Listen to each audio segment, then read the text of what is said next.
नमस्कार, मैं हूं Manoj Saini. IND mid session में आपका स्वागत है। 5 बड़ी खबरों को लेकर एक बार फिर आपसे रूबरू होंगे और बताएंगे कि मध्य प्रदेश में आखिर क्या चल रहा, क्या कहती है मध्य प्रदेश की सियासत और कहां चोरी करने का शौक लगा एक चोर को। वही इन्हीं तमाम सारे मुद्दों पर हम बात करेंगे और समझेंगे आज की 5 बड़ी खबरों को। सबसे पहले देख लेते कौन सी है 5 बड़ी खबरें। कितने और चैन पर चर्चा, शौकीन चोर, पानी हुआ खून, मुश्किल में गजराज। तो सबसे पहली खबर, सिंधिया के कांग्रेस छोड़कर बीजेपी में जाने के बाद से ही कांग्रेस को झटके पर झटका लग रहा है। इसी कड़ी में बदनावर विधानसभा के करीब 300 कांग्रेसी कार्यकर्ताओं ने पूर्व विधायक राजवर्धन सिंह दत्तीगांव के नेतृत्व में बीजेपी का दामन थामा। इस दौरान उन्होंने कांग्रेस पर धोखा देने का आरोप लगाते हुए बीजेपी का दामन थामने की बात कही। वहीं इन कार्यकर्ताओं के बीजेपी ज्वाइन करने पर राजवर्धन सिंह ने कहा कि ये सभी कार्यकर्ता बीजेपी में राष्ट्र सेवा के लिए आए हैं और सिंधिया के रहने पर 5000 कार्यकर्ता और सदस्यता लेंगे। तो सवाल यही कि कितने और। मध्य प्रदेश में भारतीय जनता पार्टी का कुनबा बढ़ता जा रहा है। लगातार कांग्रेस के जो नेता है वो भारतीय जनता पार्टी का दामन थाम रहा है। ये देखिएगा आप, राजवर्धन सिंह दत्तीगांवकर दिखाई दे रहे हैं सामने और उनके पीछे पीछे तमाम सारे कार्यकर्ता चल रहे हैं। इन सब ने कांग्रेस को छोड़कर भारतीय जनता पार्टी का दामन थाम लिया। मुख्यमंत्री शिवराज सिंह चौहान भी वहां पहुंचे। बीडी शर्मा जो कि प्रदेश के अध्यक्ष है वो भी वहां मौजूद थे और उनके अलावा तमाम सारे नेताओं की मौजूदगी में भारतीय जनता पार्टी के होलिये, यानी अब जितने लोग दिखाई दे रहे हैं इनके कांधे पर कांग्रेस का नहीं भारतीय जनता पार्टी का पट्टा दिखाई देगा। और अब पट्टा भी इन्होंने बंधवा लिया भारतीय जनता पार्टी का। तो बीजेपी का कुनबा बढ़ता जा रहा है। समझ लेते हैं क्या कहना है दत्तीगांवकर का, सुनिए। हमारे करीब 300-400 प्रमुख कार्यकर्ता आज भाजपा की सदस्यता ग्रहण कर रहे हैं और अगले चरण में मुख्यमंत्री जी पधारेंगे। सिंधिया जी जब आएंगे क्षेत्र में तो उस वक्त तकरीबन 4-5 हजार कार्यकर्ता और सदस्यता ग्रहण करेंगे। भाव आपका समाज सेवा का भाव एक ही होना चाहिए और आपके क्षेत्र का हित, आपके राष्ट्र का हित सर्वोपरि है और राष्ट्रहित पार्टी से कहीं ज्यादा महत्वपूर्ण और बड़ा होता है। चलिए, तो दत्तीगांवकर है। अब इनको लगता है कि राष्ट्रहित सर्वोपरि है और भारतीय जनता पार्टी में आ जाने से राष्ट्र के लिए हम लोग काम करेंगे। अभी तक कांग्रेस में काम कर रहे थे तो लगता है अब इन्हें भारतीय जनता पार्टी में राष्ट्र का हित ज्यादा अच्छा दिखाई देता है, लिहाजा इन्होंने कांग्रेस का दामन थाम लिया। अकेले नहीं है, इनके साथ और भी है। और फिर सवाल वही, कितने और। संदीप, कितने और। आपको याद होगा शोले का एक डायलॉग था फिल्म का, तो उसी तरह का ये है कि कितने और।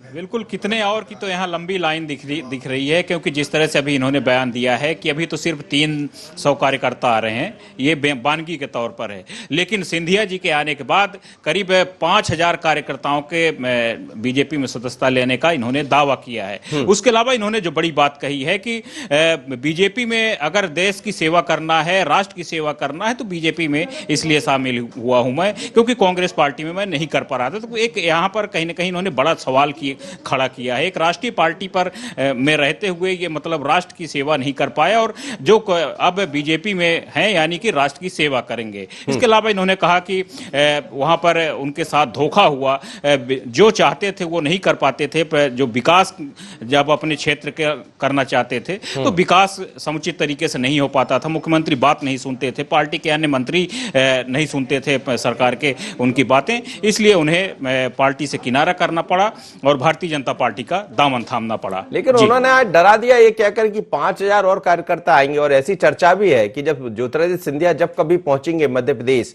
तो एक बड़ी संख्या में कांग्रेस के जो लोग हैं वो बीजेपी का दामन थामेंगे। और कांग्रेस भी जब सर्वे पर कार्य कर रही है तो शायद चिंता इसी बात की है कि कार्यकर्ता जो सिंधिया से जुड़े थे वो कहीं बीजेपी की तरफ ना चले जाए। तो क्या वास्तव में ऐसा कुछ होगा? बिल्कुल इस बात को लेकर कहीं ना कहीं संशय है। जैसे अगर हम बात करें तो एक एक करके, जैसे तुलसी सिलावट ने पहले भी कहा था कि सिंधिया जी के आने के बाद बड़ी संख्या में कार्यकर्ता शामिल होंगे। महेंद्र सिंह सिसोदिया ने दावा किया था कि सिंधिया जी के आने के बाद बड़ी संख्या में कार्यकर्ता आएंगे। इसी तरह से आज इन्होंने भी कहा है, यानी कि कहीं ना कहीं दाल में काला है, कुछ तो बात है। अगर कुछ तो कार्यकर्ता आएंगे। अभी तक हजारों की संख्या में ये सारे नेता अभी कार्यकर्ताओं को ज्वाइन करवा चुके हैं भाजपा में, और जिस तरह से दावे कर रहे हैं तो कुछ तो कार्यकर्ता जरूर लाएंगे जब सिंधिया आएंगे। तो यहां पर कहीं ना कहीं कांग्रेस पार्टी के लिए मुसीबतें खड़ी होती नजर आ रही हैं। और कांग्रेस पार्टी एक और भी कहीं ना कहीं समस्या में घिरी है कि सिंधिया समर्थकों को कैसे अलग किया जाए।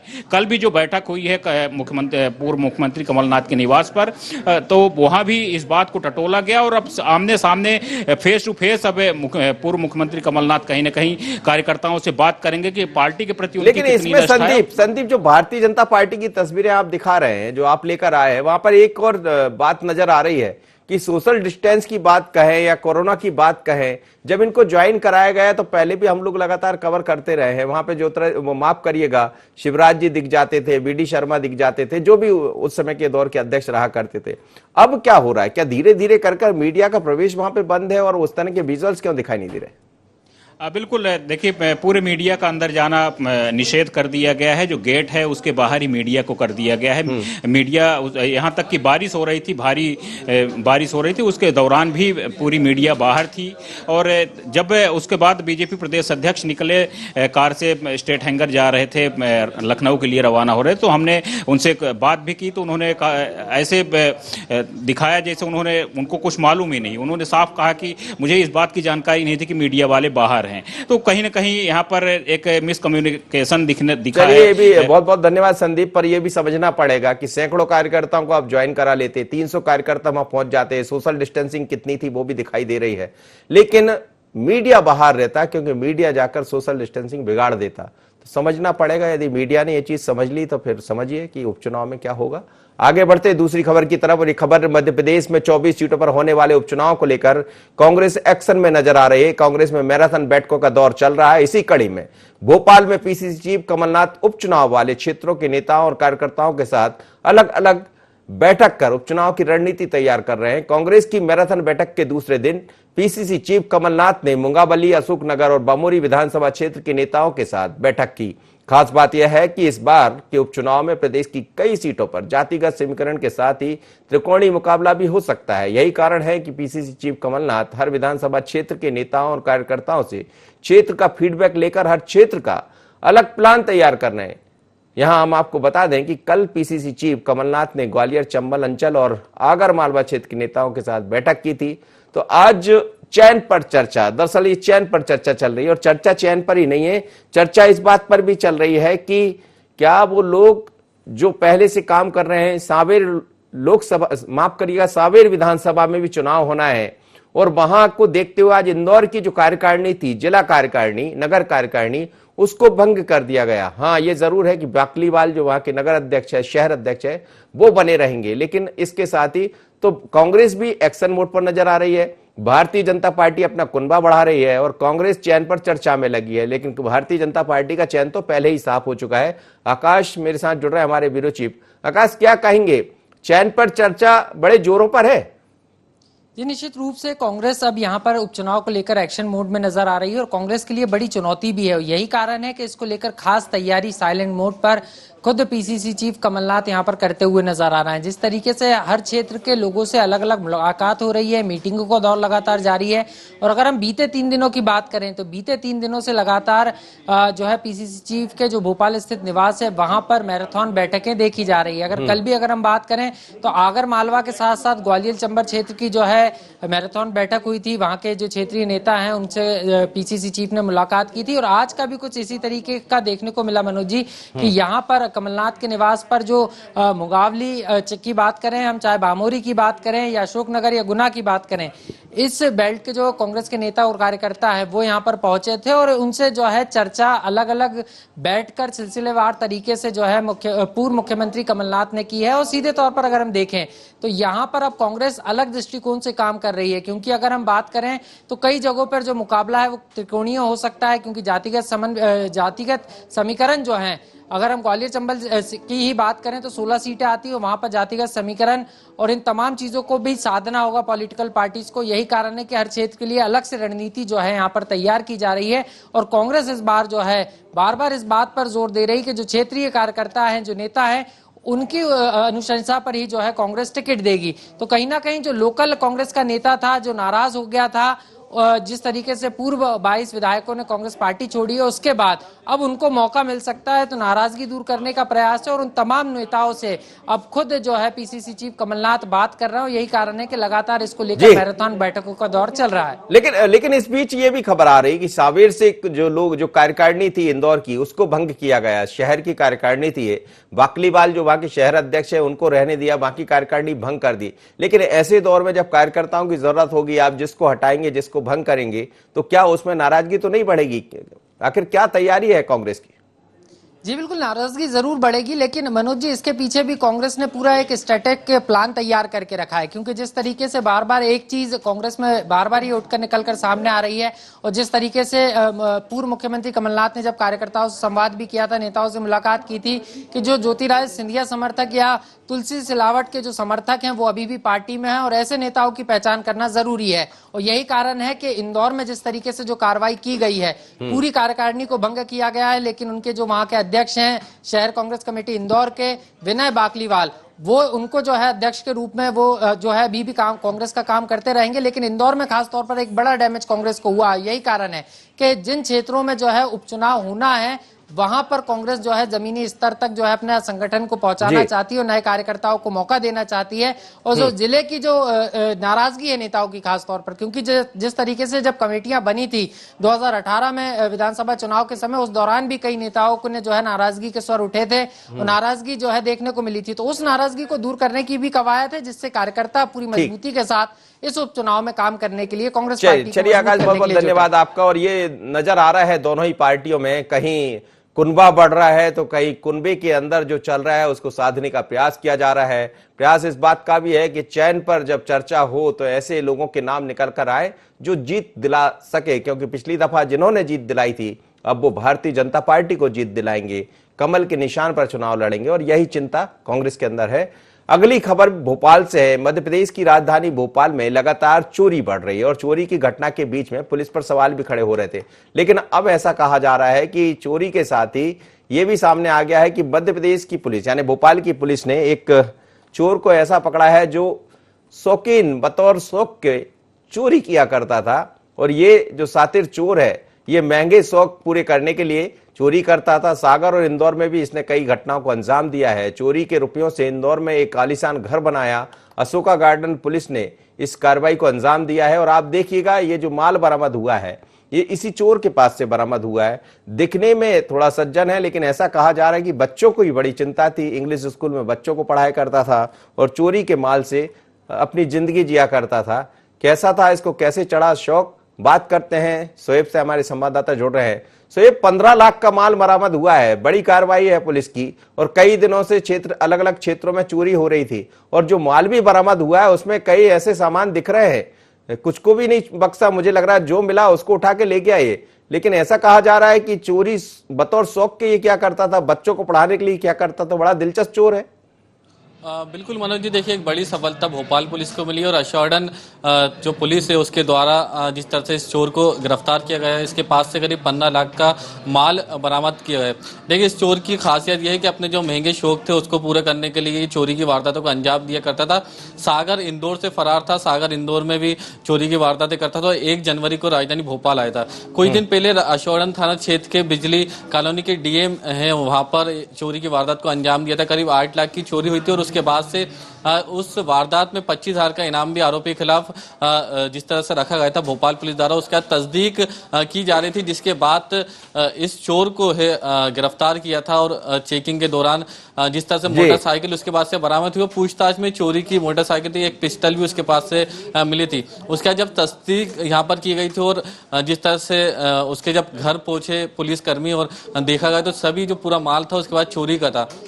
खासतौर से देखिए इस चोर की खासियत यह है कि उसको जो भी चाहिए होता था वो चोरी कर लेता था। जिस तरह से उसके पास 54 इंच की एलईडी मिली है, इसके अलावा साउंड सिस्टम बरामद हुआ है, नकदी करीब 4.5 लाख की उसके पास से मिली है, सोने के जेवरात 4.5 लाख के उसके पास से मिले हैं। इंदौर में आलीशान घर इस चोर ने चोरी के जो पैसे हैं उससे बनाया था। जो बच्चे थे उनको इंटरनेशनल स्कूल में जो इंदौर का है इंग्लिश मीडियम वहां पर पढ़ाता है। तो ये काफी तो ये क्या इंदौर का रहने वाला है सोएब? बिल्कुल इंदौर का रहने वाले, वहां से फरार ये था। जिस तरह से आलीशान घर भी इंदौर में यहाँ बनाया गया है, खास तौर से जो शौक, जिस तरह से उसके शौक थे उसको पूरा करने के लिए चोरी की वारदातों को अंजाम दिया करता था।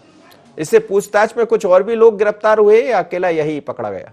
बिल्कुल अकेला ही ये रेकी करता था और अकेले ही चोरी की वारदातों को अंजाम देता था। जिस तरह से शहर में देखता था कि कहां पर सोने मकान है और कौन ज्यादा अमीर लोग हैं या शासकीय जो कर्मचारी हैं उनको ये निशाना बनाता था। फिलहाल पुलिस पूछताछ कर रही है और अब तक करीब 8 से ज्यादा चोरी की जो वारदातें भोपाल में की गई हैं उसमें पुलिस ने खुलासा किया है। चलिए, बहुत बहुत धन्यवाद, आप मेरे साथ जुड़े। लेकिन दरअसल ये चोर अपने आप में अलग तरह का चोर है और आलीशान घर बना लिया इंदौर में। बेसिकली इंदौर का रहने वाला है और इंदौर को देखकर इसको लगा, इंदौर की आमो हवा इसने देखी तो चोरी करना, हमें लगता है जब इससे पूछताछ शुरू होगी तो इंदौर की भी कई चोरियां पकड़ी जाएंगी। लेकिन एक बड़ा चोर पुलिस के हाथ लगा है। अच्छी बात यह है कि काम गंदे करता था, गलत करता था, लेकिन बच्चों का ख्याल रखता था, बच्चों को इंग्लिश मीडियम स्कूल में पढ़ाया करता था। चलिए, कुछ तो अच्छा किया, और कभी कभी अच्छे करने के लिए बुरा करना भी है तो बुरा, और इसलिए जेल भी जाना पड़ेगा।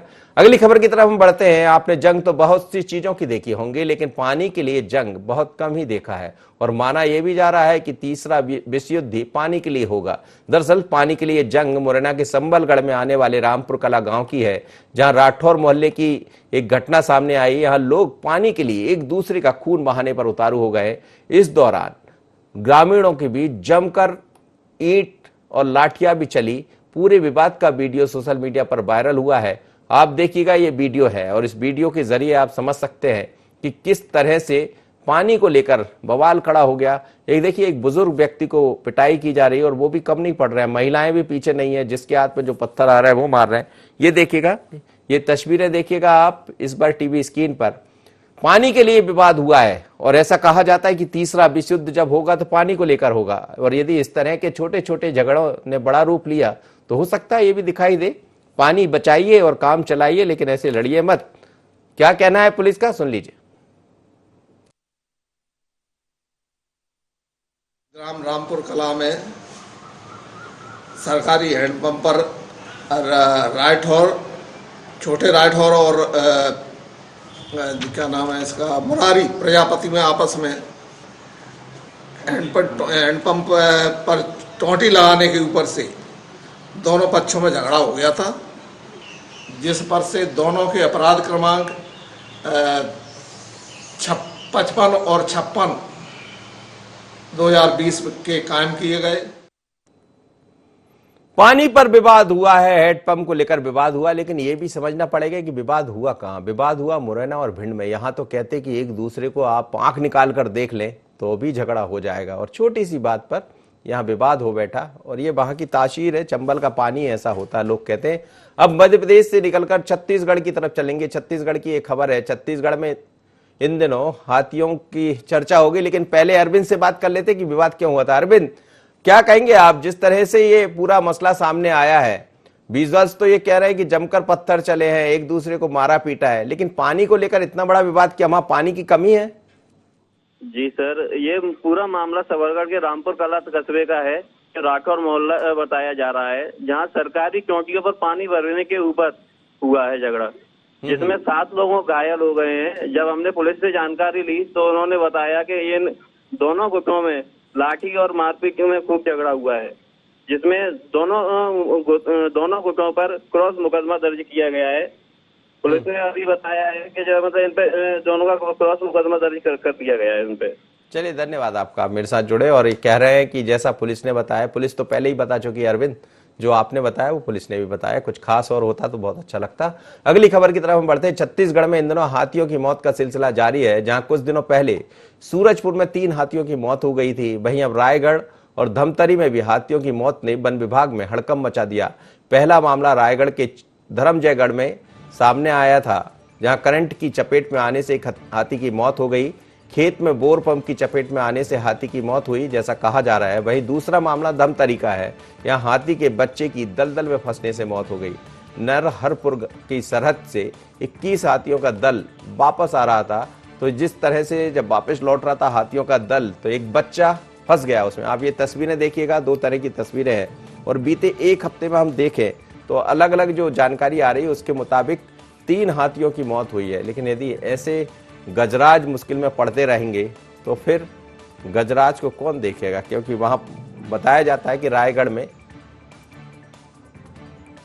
धर्मजयगढ़ से इस वक्त अशोक जोड़ रहे हैं हमारे संवाददाता। अशोक से बात कर लेते समय। अशोक, लगातार वहां और आसपास से हाथियों की मौत की खबरें आ रही है। पहले करंट से मौत हुई, फिर दलदल में फंसने से मौत हुई, तो क्या ये माना जाए कि वन विभाग की नजर इन पर नहीं है, या वन विभाग मुश्किल में है, या फिर गजराज मुश्किल में है? जी, मैं बताना चाहूंगा कि धर्मजयगढ़ क्षेत्र में पिछले कई सालों से यहाँ सैकड़ों हाथी जो है यहाँ विचरण करते रहते हैं और आए दिन हाथियों के साथ किसी न किसी तरह की अनहोनी की घटनाएं होती रहती हैं। जैसे कई बार हाथियों को करंट बिछा करके मार दिया जाता है या फिर शिकार कर दिया जाता है, गोलियों से छलनी कर दी जाती है। कई तमाम तरह की हाथियों के साथ परेशानी है। कई बार हाथी जो है लोगों को पटक पटक के मार डालती है। इस तमाम तरह की यहाँ घटनाएं घटती रहती हैं। जी जी, चलिए, बहुत धन्यवाद आपका। और आप मेरे साथ जुड़े। लेकिन धर्मजयगढ़ से बता रहे थे ये कि हाथियों की काफी संख्या है वहां पर। कई दफा हाथी लोगों के लिए मुश्किल बन जाते हैं, और कई बार ये भी होता है कि हाथी खुद मुश्किल में पड़ जाते हैं, जैसा यहाँ दिखाई दे रहा। 2 हाथी है जिनकी मौत हुई अलग अलग तरीके से। एक हाथी की और कुछ दिन पहले मौत हुई थी। और कई बार तो ये भी होता है कि जब लोग सामने आते हैं और हाथी का हमला यदि हो गया, तो आपने देखा होगा ऐसी तमाम तस्वीरें सामने आई है जिसमें सीधे तौर पर हाथी पटक पटक के लोगों को मारता है। ये भी कुछ अलग तरह का मामला है, जिसमें एक हाथी के बच्चे की मौत हुई है और एक और हाथी की मौत हुई है। धमतरी से हमारे संवाददाता जुड़ेंगे तो हम उनसे भी बात करेंगे। धमतरी की भी एक खबर है। तो हाथियों पर इस समय चर्चा चल रही है, और हाथियों को लेकर ये कहा जाता है कि रायगढ़ के आसपास काफी तादाद में हाथी पाए जाते हैं। ये धर्मजयगढ़ का मामला है, उस रेंज में भी बहुत हाथी पाए जाते हैं।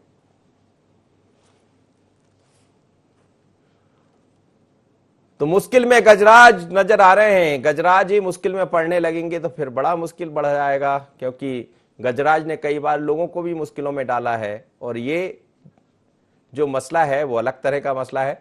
लेकिन मध्य प्रदेश और छत्तीसगढ़ में ऐसी तमाम तरह की खबरें होती है, तो दिलचस्प खबरें भी होती है। कई बार खबरें चिंता भी बढ़ाती है। जैसे एक चोर ने चोरी को अंजाम दिया, लेकिन वो इसलिए कि वो अपने बच्चों को पढ़ाना चाहता था। कुछ अच्छा कर लिया होता तो आज कम से कम ये तो सामने नहीं होता है कि आपको जेल जाना पड़ेगा। 15 लाख की चोरी बरामद हुई है। मध्य प्रदेश में भारतीय जनता पार्टी अपना कुनबा बढ़ाने में लगी है, और कांग्रेस इस तैयारी में लगी है कि कैसे 22 लोगों को ढूंढ निकाले जो जीत दिला दे। तो इस तरह की खबरें लेकर हम मिड सेशन में आते हैं। फिर मुलाकात होगी अगले मिड सेशन में। मुझे दीजिए इजाजत और बने रहिए IND 24 पर।